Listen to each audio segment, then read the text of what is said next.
The Resident Evil series is one of the most popular and longest-running horror series in video games.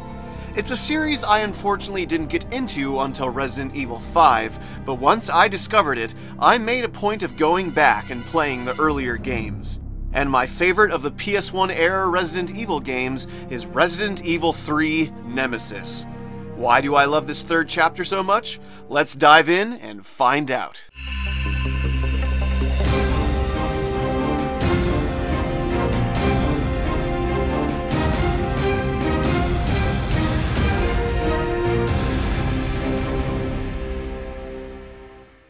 The story of Resident Evil 3 takes place during and after the events of Resident Evil 2. While Claire Redfield and Leon Kennedy are fighting for their life against the monstrous William Birkin, Jill Valentine is trying to escape the zombie-infested Raccoon City. This escape is repeatedly stopped by the imposing bioorganic weapon known as Nemesis. Jill! Brad! We've gotta...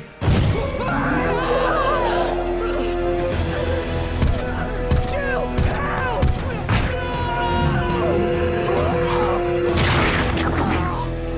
No! Brad? This hulking monstrosity has been dispatched by the Umbrella Corporation to eradicate any surviving members of the STARS police force who were involved in the mansion incident from the first Resident Evil. While evading both Nemesis and the zombies, Jill runs across a band of mercenaries hired by Umbrella.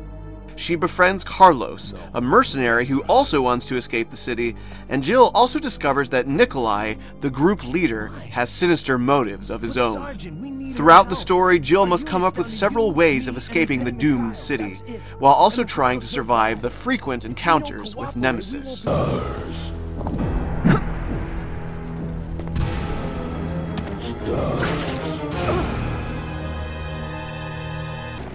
One of the more unique aspects of Resident Evil 3 was its choices.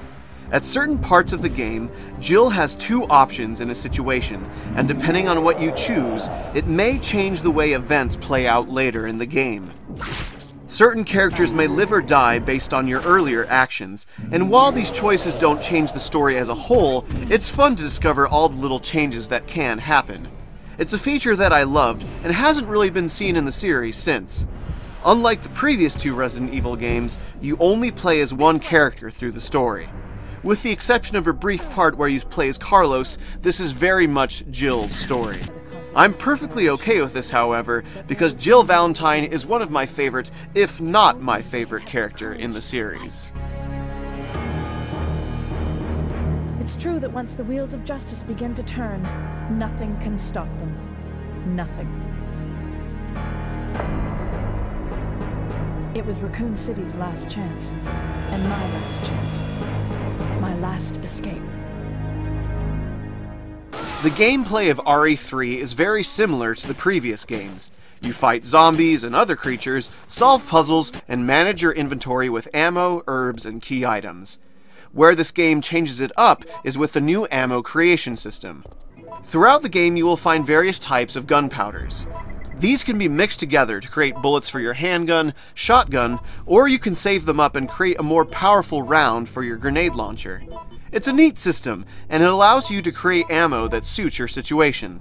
Even with the added ammo, however, you will never have enough to fight off every monster the game throws at you, and so in traditional survival horror style, you have to pick your fights. Another new feature that RE3 added was a dodge mechanic. While it's sometimes hard to pull off on demand, this maneuver is crucial for surviving some of the game's fights, particularly the ones against Nemesis. While the game's scope may not be as big as Resident Evil 2, I like RE3 because we get to see more of Raccoon City and discover how far Umbrella was willing to go to cover up their mess. You fight off more hordes of zombies here, and later on you have to deal with BOWs like the Hunters, who make their return from the first Resident Evil. There's also a fun fight against a massive worm creature, but the real star of the show is Nemesis himself. I love his design, and the way he relentlessly pursues Jill all through the game always had me on edge. Most of the game's boss fights are against Nemesis, and each form is more horrifying than the last. Between dealing with the titular villain, solving the game's puzzles, and surviving the game's other monsters, there's a lot of fun to be had in Resident Evil 3.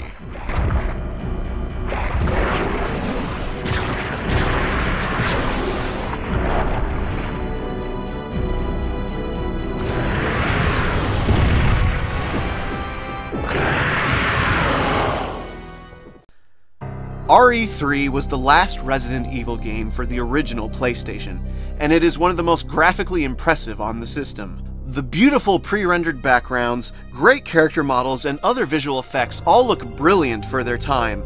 The CG cutscenes are also quite cool, as is the game's soundtrack. Many of the game's tracks capture the mood perfectly, and pieces like the first fight against Nemesis and the more peaceful save room music are excellent. I also love the game's end credits theme, even if it is on the slightly cheesy side. All in all, Resident Evil 3 Nemesis was a terrific chapter into the Resident Evil franchise. It stars one of my favorite characters, has one of the series' best villains, and is just good old survival horror fun. The later Resident Evil games were the ones that got me into the series, but Nemesis was the game that made me realize how much I loved this franchise. Elements of RE3 would inspire later games, like the Nemesis-like Ustanak from Resident Evil 6. And it's another entry into the series that I would love to see a remaster of someday. It's a fantastic game, and one I always enjoy coming back to if I ever want a great survival horror adventure. Thank you for watching this episode of Game Reflections. What are your thoughts on Resident Evil 3? Feel free to share in the comments below. Until next time, keep having great adventures, everyone! You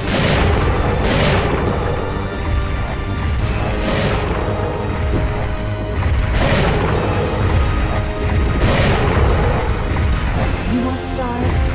I'll give you stars.